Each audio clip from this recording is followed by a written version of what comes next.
Ngakale ndine mlendo wosawukane poyenda pa ulendo abwenzi pokana kumveserane kamba kadzina la Yesu.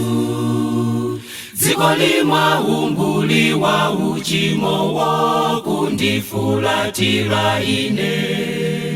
Ndili ndi bwenzi langa nditamaye amamva zonse zondinena.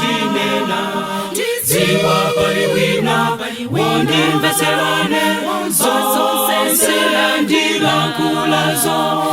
Dziwa pali wina wondiyankha ine pemphero seliro.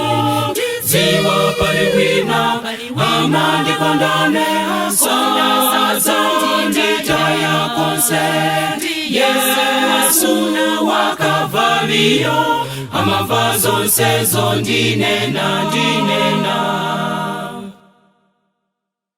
Mundima wa mayeso ndizo psinjazo atsogoza tsiku lonse. Mundima amandiunikirane ndikonda asamalane. Ndifuna sochani pogwa usiku wo abalepo nditawane.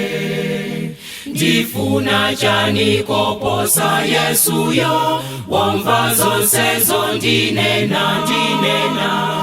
Dziwa pali wina wondimveserane zonse ndilankulazo.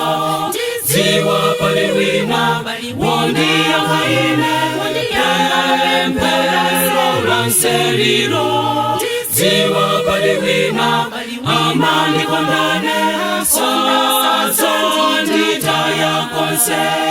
Yesu wakavaliyo amamva zonse zondinena. Dziko likwawe ndi chuma chakecho monga Babulo wakale. Ndidalila chuma chakumwambako cholimba ndicho Satanso. Pulumutsi adzamva kulira kwanga natontoza ndimauke. Wozizwitsa ndi mpulumutsi wanga womva zonse zondinena.